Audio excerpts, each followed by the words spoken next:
Hello students, मैं Deepak Kumar Saxena Pitambara coaching classes में आपका स्वागत करता हूं। जैसे कि हमने पिछले वीडियो में देखा था कि हमने ऑर्गेनिक के सभी चैप्टर्स के जो क्लास 12 में हैं उन सभी के थोड़े से बेसिक, उनके फॉर्मूला, इन सभी चीज़ों का बेसिक अध्ययन किया था। अब उसी के तहत अपन अब चैप्टर्स को शुरू करेंगे और उनका जो है डिस्क्राइब करेंगे और अच्छे से एक एक रिएक्शन, एक एक कॉन्सेप्ट को अच्छे से धीरे धीरे समझने की कोशिश करेंगे।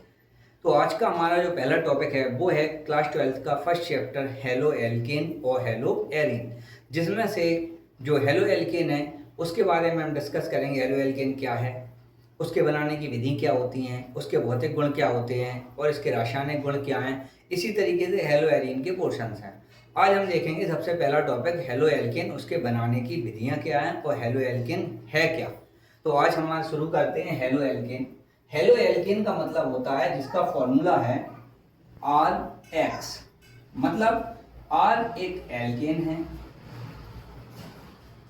और X एक हेलोजन है। मतलब अगर हम बात करें हेलो एल्केन तो क्या हुआ, एल्केन और हेलोजन का मिश्रण है। मतलब अगर हम एल्केन पर किसी हेलोजन की क्रिया कराएं तो उससे हमें क्या मिलता है, हेलो एल्केन। इसी का एक नाम और होता है, इसी को बोलते हैं हम एल्किल हैलाइड।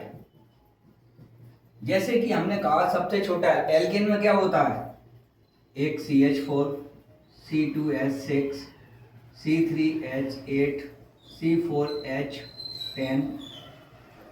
यहाँ पे क्या है, ये मेथेन है, ये क्या है, एथेन है, ये प्रोपेन है, ये ब्यूटेन है। चार हमने लिए एल्केन की ग्रुप। सबसे छोटा कौन है, मेथेन है। अगर हम बात करें इसी को, अगर मेथेन की क्रिया कराते हैं हेलो एल्केन में, देखो अगर हमने मेथेन की क्रिया कराई किससे, हेलोजन से, हेलोजन की जगह क्या होता है Cl Br IF। अगर हम किसी से भी क्रिया कराएं, मतलब हमने Cl2 से क्रिया कराई, Cl2 से क्रिया करा रहा है हेलो एल्केन की, तो क्या होता है, हमेशा एक हाइड्रोजन प्रतिस्थापित होता है। जैसे हमने कहा CH4 तो क्या बना CH3Cl प्लस क्या निकल गया HCl। मतलब कि हमने पता किया कि हेलो एल्केन क्या हो रहा है, हेलो एल्केन है किसी भी हाइड्रोकार्बन, हाइड्रोकार्बन क्या होते हैं एल्केन्स, किसी भी हाइड्रोकार्बन पर हेलोजन की क्रिया के द्वारा अगर हाइड्रोकार्बन का एक हाइड्रोजन एक हेलोजन समूह के द्वारा प्रतिस्थापित हो जाता है तो हेलो एल्केन बन जाता है।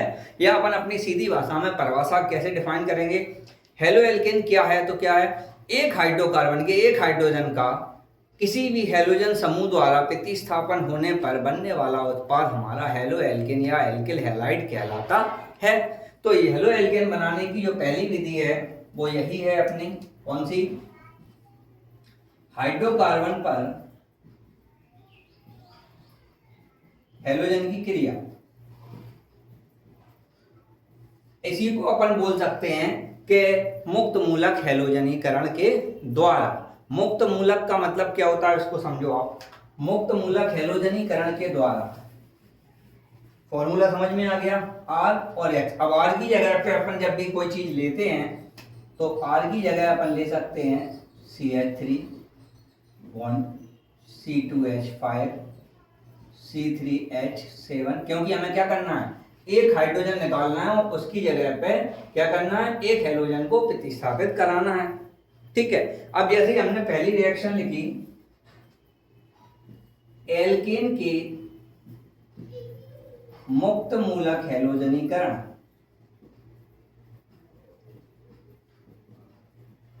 हेलोजनीकरण द्वारा।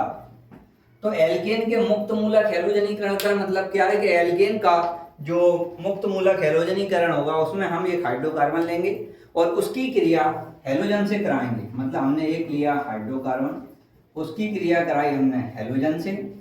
ये होती है सूर्य के प्रकाश में, मंद प्रकाश में, या अपन कहें सनलाइट। तो उस कंडीशन में क्या होता है, एक हेलोजन परमाणु प्रतिस्थापित हो जाता है, यानी कि CH3 और Cl प्लस क्या बन गया HCl। मतलब यहाँ पर एक हाइड्रोजन एक हेलोजन समूह के द्वारा प्रतिस्थापित होता है और हमारा हेलो एल्केन बन जाता है। फिर इसी में अपन देखें दूसरी रिएक्शन जो है वो होती है एल्कीन पर हैलोजन अम्ल की क्रिया से।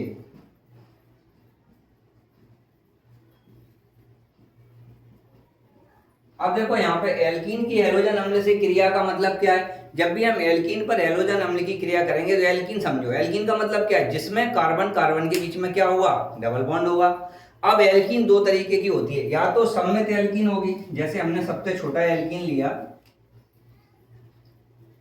C2H4, इसको अपन क्या लिख सकते हैं? CH2 double bond CH2। ये क्या हुआ? सममित हो गई, मतलब इसमें दोनों तरफ हाइड्रोजन कैसे हैं? बराबर हैं। अगर इसी में हम प्रोपेन की बात करें तो प्रोपेन में क्या है? 3 कार्बन होते हैं। अब प्रोपेन की जगह अपन को क्या लेना है? प्रोपीन में क्या करेंगे? एक जगह डबल बॉन्ड। अब कार्बन की जो वैलेंसी है वो कितनी होती है? 4। अब इसी तरीके से बना, यहाँ पे 2 हो गई तो यहाँ पे क्या बचा? 2H। यहाँ पे 1 2 3 हो गई तो यहाँ पे 1H। यहाँ पे 1 हो गई तो क्या बचा? 3H। तो इस तरीके से हमने क्या किया? ये है एथीन की और ये है प्रोपीन की। अब हमें एल्कीन के हैलोजन परमाणु से क्रिया करानी है hydrogen chloride, hydrogen fluoride, hydrogen bromide, मतलब हैलोजन अम्ल से। अब उस कंडीशन में हमें क्या करना है? 2 एल्कीन होती है, दोनों के हिसाब से करेंगे तो अलग अलग क्रिया होती है। मतलब कि अगर हम बात करें एल्कीन पर हैलोजन अम्ल की क्रिया से, तो एल्कीन हमने एक तो ये वाली ले ली डबल बॉन्ड CH2, एक ले ली हमने CH3 single bond CH double bond CH2। दोनों पे क्रिया करा रहे हैं हम किसकी? हैलोजन अम्ल की। अब देखो यहाँ पे क्या फर्क पड़ता है, जब बराबर होंगे हाइड्रोजन, सीधी भाषा में अपन को सिंपली समझना, जब हाइड्रोजन बराबर होंगे तो हैलोजन अम्ल क्या होगा? हाइड्रोजन क्लोरीन जो है वो उससे ऐड होगा, मतलब कि उसमें हैलोजन अम्ल का योग होगा उसके द्विबंध पर। अब द्विबंध पर योग होगा तो द्विबंध किस में बदल जाएगा? सिंगल बॉन्ड में। तो उस कंडीशन में क्या होगा? दोनों तरफ बराबर है तो कहीं भी जोड़ो, तो हमने लिखा C single one C single one Cl, मतलब हमने इसको डबल को किस में कन्वर्ट कर लिया? सिंगल में। Cl हमने ऐड कर दिया। अब बैलेंस देखो, कार्बन की कितनी? 4 है, 1 2, यहाँ पे 2, 1 है तो यहाँ पे 3, यानी कि हमारा बन गया एथीन की हैलोजन अम्ल से क्रिया हो रही है तो एथिल क्लोराइड बनता है या हेलो एथेन। इसी को बोलते हैं अपन एथिल क्लोराइड या अपन कहें क्लोरो एथेन। ये IUPAC नाम है, क्लोरो एथेन। लेकिन अगर बात करें प्रोपीन की क्रिया हो रही है तो प्रोपीन कैसा है? असममित है, मतलब कहीं भी हाइड्रोजन जो है वो इक्वल नहीं है। तो इस कंडीशन पे यूज होगा मार्कोनिकॉफ के नियम का। अब मार्कोनिकॉफ का नियम क्या होता है? मार्कोनिकॉफ का नियम होता है कि जहां पर एल्कीन का योग होता है हैलोजन परमाणु से जब क्रिया होती है तो ऋणात्मक भाग ऐसे परमाणु पर जुड़ता है जहां पर हाइड्रोजन बंध की संख्या होती है सबसे कम। मतलब एल्कीन के द्विबंध पर योग होता है लेकिन उस कंडीशन में होता है जहां पर हाइड्रोजन होते हैं सबसे कम। अब यहाँ पे देखो, यहाँ पर हाइड्रोजन सबसे कम किस में है? इस जगह पे। तो मतलब जो ऋणात्मक पार्ट क्या है? ये प्लस है और ये क्या है? ऋणात्मक। तो ऋणात्मक वाला पार्ट कहाँ जुड़ेगा? इस कार्बन पे। मतलब सबसे पहले हमने 3 का जो है वो अपन ने बनाया, 1 2 और 3। तो Cl हमने कहाँ जोड़ दिया? इस पे, माना ऋणात्मक पोर्शन पे जो यहाँ पे हाइड्रोजन कम है। अब बैलेंस कर लो, एक कार्बन है, यहाँ पे कितने हुए? 3H, 1 2 3 बैलेंस है, यहाँ 1H, यहाँ एक कार्बन के साथ एक बैलेंस ही है तो 3 हाइड्रोजन जोड़ के क्या कर लिया हमने? 4। अब देखो 3 4 2 6 और 1 7, 3 3 6 और 1 7, hydrogen balance, carbon 3 Cl 1 balance हो गया। इस तरीके से हमारा बना यहाँ पे 2 क्लोरो प्रोपेन, क्योंकि 2 नंबर पर है क्लोरीन तो 2 क्लोरो, सब में सिंगल बंद है और कितने हैं? 3 है, 3 पे क्या होता है? प्रोप, सिंगल बंद है तो N, तो क्या हो गया? 2 क्लोरो प्रोपेन। इस तरीके से हमारे हैलोजन जो अम्ल की क्रिया होती है वो 2 टाइप्स में होती है, एक एल्कीन पर सम्मित के लिए, एक असम्मित के लिए। जो असम्मित होता है ये वाली चीज होती है मार्कोनिकॉफ के नियम से। और मार्कोनिकॉफ का नियम क्या है कि इसमें एल्कीन के द्विबंध के उस परमाणु पर ऋणात्मक भाग जुड़ता है जहां पर हाइड्रोजन की संख्या सबसे कम होती है। इसके बाद हमारी कुछ रिएक्शंस और है बनाने की विधियां, जो कि हमारी रिएक्शन सीखेंगे नेक्स्ट जो बनाने की विधियां हैं वो है एल्कोहल से। एल्कोहल में कई पोर्शंस हैं जिसको हम सीखेंगे। सबसे पहले एल्कोहल का फंक्शनल ग्रुप समझें। एल्कोहल का फंक्शनल ग्रुप क्या है? OH। मतलब कि अगर इसका नाम देखें तो क्या हो गया? ROH एलिफेटिक के लिए। और एरोमेटिक अभी हम सीख नहीं रहे, एरोमेटिक का क्या होता है? AROH। अब एल्कोहल की क्रिया सबसे छोटा क्या? आर की जगह हम क्या ले सकते हैं? C2H5CH3C3H7।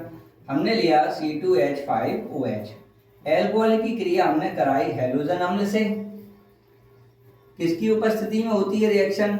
निर्जल जिंक क्लोराइड की उपस्थिति में रिएक्शन होगी। उस कंडीशन में क्या बनेगा? हमें क्या बनाना है? Halo alkane. 2 कार्बन का है तो हमने 2 लिए, एक हेलोजन जोड़ दिया Cl। अब क्या बचा? H2O। क्या हो गया? H2O। ये हो गया अपना एथिल क्लोराइड या फिर अपन कहें क्लोरो एथिल। और ये क्या है? Ethyl alcohol. कई बार क्या होता है कि बच्चे इसी चीज में कंफ्यूज होते हैं, फॉर्मूला याद नहीं होता है। तो उसके लिए हमारी एक छोटी सी ट्रिक याद रखना कि कुछ भी आ जाए, जब भी ऑर्गेनिक को आप पढ़ रहे हो तो उसको अपन को, जैसे अपन ने कहा फिनॉल AROH तो C6H5OH, एल्कोहल ROH। इसमें हमें एक चीज ध्यान रखनी है, कोई भी रिएक्शन कई बार क्या होता है, हम 2 की पढ़ते हैं एथेन की, पेपर में प्रोपेन की पूछ लेते हैं, उससे कंफ्यूज हो जाते हैं बच्चे के, 3 की पूछ ली या 6 की पूछ लिया हेक्सेन की। तो आपको सिर्फ इतना ध्यान रखना है, कुछ भी हो आपको वहां क्या पढ़ना है? R। अब देखो यहाँ पे R से शुरू करें इसको तो कितना सिंपल हो जाता है। इसकी जगह पे क्या लिख सकते हैं? R। हमने लिखा R। ये क्या है? OH माने एल्कोहल हो गया। ठीक, अब यहाँ क्या है? H। Cl की जगह क्या लिख सकते हैं? X। ये सेम रहेगा। अब हमारी रिएक्शन सेम है, हमें क्या बनाना है? हेलो एल्केन या एल्केन। अब हेलो एल्केन का फॉर्मूला क्या है? RH। हमने लिखा RH प्लस हमारा क्या बचा? H2O। मतलब कि ये रिएक्शन जो है वो बिल्कुल सिंपल हो गई हमारी कि ROH लगाना है। ठीक, अब इसी में एल्कोहल में और दूसरा पोर्शन चले। सेकंड है कि एल्कोहल की रिएक्शन अपन जो है, अब एल्कोहल इसको लेके चल रहा है अपन, एल्कोहल की रिएक्शन करा रहे हैं हम SOCl2 मतलब थायोनिल क्लोराइड के साथ। ठीक है, फॉर्मूला के नाम लिख रहे हैं जिससे आपको दिक्कत ना हो। थायोनिल क्लोराइड के साथ जब एल्कोहल की रिएक्शन होगी हमें क्या बनाना है? RH, यानी कि RCl एल्किल क्लोराइड, RCl ये बन गया प्लस, अब क्या है? OH है। अब H के साथ क्या बनेगा हमारा? HCl, एक Cl और बकाया है, HCl हो गया। अब हमारे पास क्या बचा? S बचा, O बचा और एक O यहाँ पे बचा, तो यहाँ पे क्या बन गया? SO2 एल्किल हैलाइड बन गया। R की जगह पे आप C2H5 ले लो तो C2H5Cl बन जाएगा। थर्ड पोर्शन इसी में आता है कि हम एल्किल जो है एलाइड बनाने के लिए एल्कोहल में C2H5OH की क्रिया कराते हैं PCl5 से। इसकी जगह अपन क्या लेके जा सकते हैं? ROH। PCl5 के साथ क्रिया सबसे पहले तो सेम C2H5Cl बनेगा क्योंकि 2 का है, C2H5Cl प्लस एक H बचा, एक Cl बचा यहाँ पे भी, तो क्या बन गया? HCl। अब क्या क्या बचा अपने पास? P बचा, हमने लिख दिया P। यहाँ पे O बचा, हमने लिख दिया O।